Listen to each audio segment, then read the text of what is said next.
with Bay Talent Group and Mr. Allan Hartley, the founder and CEO of the company, and one of the most anticipated go publics in the non-cannabis space.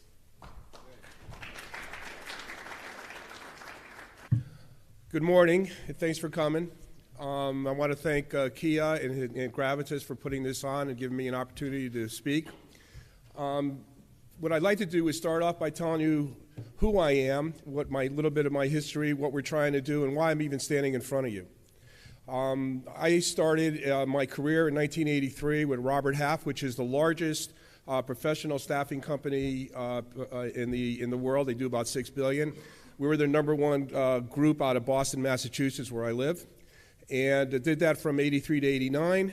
Went public with them in '86. And in 1989, I left there and went to K-Force, which is $1 billion, similar company to Robert Half. At that point, I ran their contracting group, because they're mostly perm placement, which I'll get into that in a minute, what the options are that we do.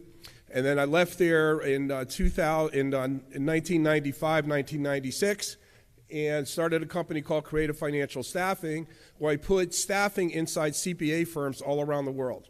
I grew it to about $60 million in 3 years. I sold it back to the owners. I only own 10%, and I was all over the world doing this, and mostly mid-level CPA firms around the world. And I had a chance to work for Deloitte & Touche and helped founded Resource Global. Widely successful. We were a $600 million market cap in 3.5 years. Spun it out of Deloitte and went to NASDAQ. Still on it right as we speak.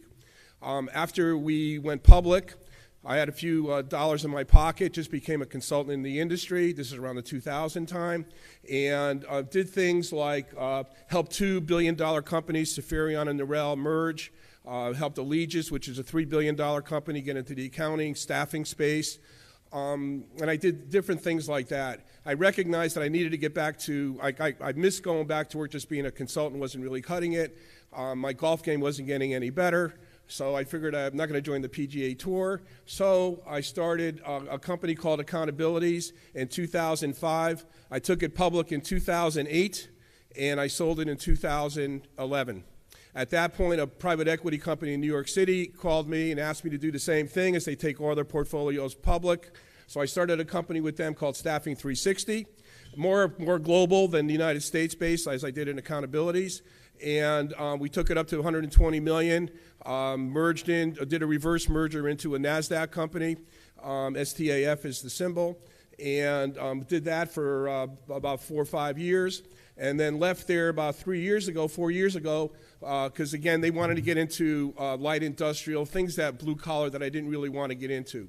So I ended up just leaving there, and at that point, a friend of mine in New York City who had an $80 million company asked me to join them and to take them to $200 million. And at the same, we were going to do a recap after we got to a $200 million, almost a $20 million EBITDA. So I started working with them, brought some companies in, and became a partner there. And then out of the blue, a person that I knew out of Los Angeles, Corn Ferry, called me and said, Allan, there's a company out in Toronto you ought to take a look at. So I said, okay. So I went up to Toronto, and there's a company called PTC, Part-Time Controllers, and they did accounting staffing. What I liked about them, they were a 25-year-old company, which is great. They have a good history. However, they were a financial mess. The TD Bank was squeezing them. Their operations were a mess as well. So I said, it's not that, so I thought that maybe I would just buy it. They need about $600,000. I said, well, maybe I'll just buy it. But I live in Boston, they're in Toronto. It just wasn't going to work. But I kind of liked the company, and I liked the idea of being in Toronto, which is, as you know, the 4th largest city in North America. So I said, God, I think I can raise money and try to do something. Well, again, one of their companies, one of the clients that they had was a company that Gravitas had as a portfolio company called Granville. And we actually placed the controller there. So Dave Carbonero, who's the founder of Gravitas, called me out of the blue and said, Allan, we should talk. I like the space that you're in. Maybe there's something we can do together. So I went in to see him, and again, we started talking. He goes, Allan, why don't we partner together? We'll back you, and we take our portfolio companies public, of course, which I'm used to only in the U.S. So we started a company in 2017 called Bay Talent Group with the idea of being a consolidator of staffing firms starting in Canada but moving into the United States. So we started that concept in 2017, and we already had PTC, so we did a certified audit, which worked out very well. And then we ended up buying 2 other companies in 2018 to solidify the Bay Talent brand. So today, we are about $22 million with about $1.5 million, $1.2 million in EBITDA. And we now do IT permanent placement and IT staffing, and we do accounting permanent placement and accounting placement. So those are the elements that we are now. What makes us different and unique, the way we're approaching it, is when we buy a company, we like to, what I call, keep the DNA of the company. What does that mean? We keep the brand. We keep the management in place. What we provide is capital for growth, because nobody buys a company to be stagnant. And we also provide operational assistance, that SG&A economies of scale. It's always 1 and 1 equals 3. And what I mean by that is we grow our companies on the revenue side. We do cross-selling opportunities, as well as on the SG&A economies of scale. So you get that buzz from both sides. You get a bump on the revenue, and obviously you're saving on SG&A. I think in the last year we saved $1 million alone. I think I've talked enough. Is there any questions? Answers? No. Yes. About 14 million. No, our revenue base right now is about 22 million, and we're running about 10 times. So it'll be around 14 million. And then once we have 2 other companies we're bringing in, and you're using 10. And let's talk about valuation just for a minute. The valuation of a staffing company in the United States runs anywhere between 10 to 25 times. 25 times is the Robert Halfs of the world. We're not. So we're starting at 10 times. We buy our companies, and this will be interesting as well. We buy our companies at an average between 4 to 6 times, depending on the company and depending on the EBITDA and concentration of clients and all that.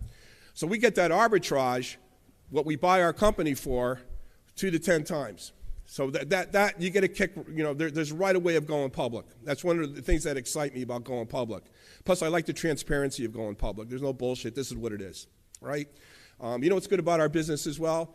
There is no bullshit. And what I mean by that is you make a placement or you don't. There's no middle ground. I almost made a placement.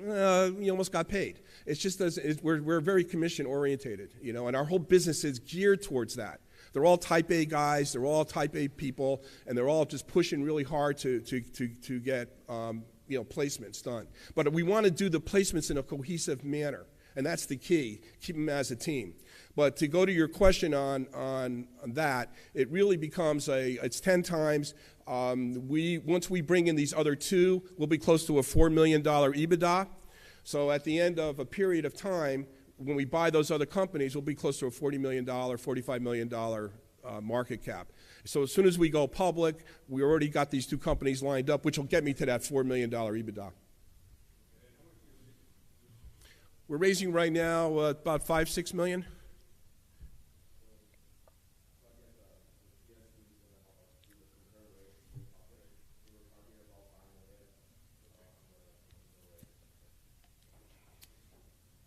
Yes.